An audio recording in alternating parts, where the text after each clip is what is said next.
क्या आप जानते हो जिस धरती पर अभी आप ये वीडियो देख रहे हो एक ऐसा वक्त था जब ना तो ये धरती थी ना ही हम और आप लोग।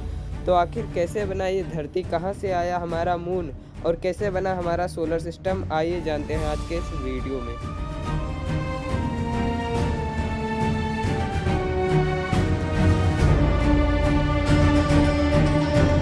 तो ये बात है आज से करीब 4.6 बिलियन ईयर पहले की, मतलब कि लगभग 460 करोड़ साल पहले की, जब हमारे सोलर सिस्टम के स्थान पर धूल और गैसों का एक बादल था।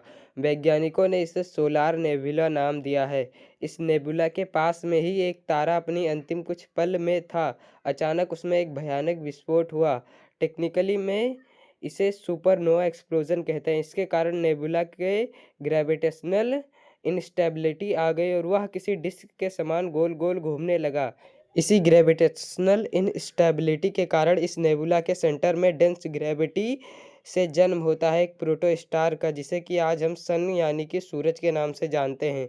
सूरज आज भी हमारे सोलर सिस्टम के मास का 99.8% हिस्सा ऑक्यूपाई करता है और बाकी बचे 0.2% हिस्से से हमारा सारा सोलर सिस्टम के 8 प्लैनेट, सैकड़ों मून, लाखों हजारों कॉमेट, एस्टेरॉइड बने हैं। अब तक आप यह समझ गए हैं कि सोलर सिस्टम कैसे बना। अब आते हैं धरती के ओरिजिन पे।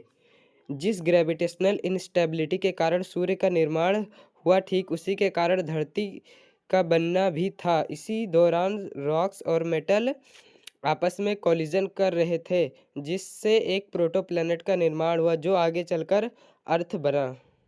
और डिटेल में बात करें तो धरती के फॉर्मेशन को मेनली दो पार्ट्स में बांटा गया है। एक हेडन युग जो कि आज से 4.6 बिलियन ईयर से 4 बिलियन ईयर्स तक चला। दूसरा है द आर्कियन योन जो कि 4 बिलियन ईयर्स से लेकर 2.5 बिलियन ईयर तक चला।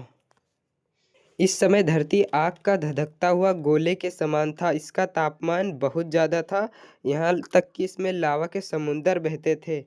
लगातार मीटियोर्स और एस्टेरॉइड्स इससे आकर टकराते रहते थे। धरती पर आप जितना भी पानी देखते हो उसका अधिकतर मात्रा इसी मीटियोर से आया है।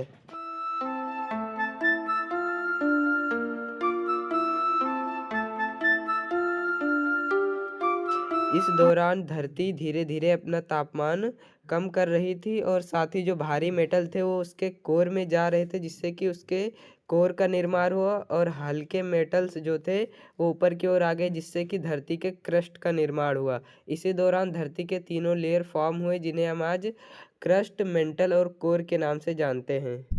आज जो आप धरती का मैग्नेटिक फील्ड देखते हो वो भी इसी कोर के कारण आया था। जब धरती के कोर में आयरन्स आपस में फ्यूजन करते हैं तो उससे इलेक्ट्रिक चार्ज पैदा होता है, जिससे कि धरती का मैग्नेटिक फील्ड बनता है।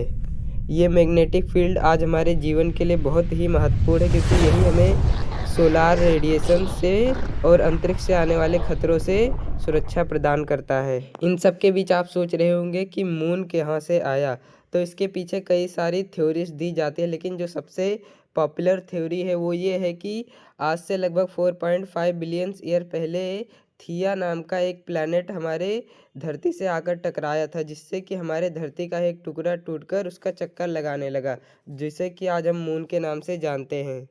इसी टकराव से साइंटिस्ट मानते हैं कि धरती जो है अपने एक्सेस पे 23.5 डिग्री झुक गई थी। इसी झुकाव के कारण आपको धरती पे सभी प्रकार के मौसम दिखते हैं। इसी के कारण सर्दी, गर्मी और बरसात जैसे सीजन्स आते हैं। आखिरी में मैं यही कहना चाहूँगा दोस्तों, प्रकृति को करोड़ों साल, अरबों साल लग गए हमारे इस खूबसूरत धरती को बनाने में, और इंसानों ने कुछ ही दशकों में इसका क्या हाल कर दिया है।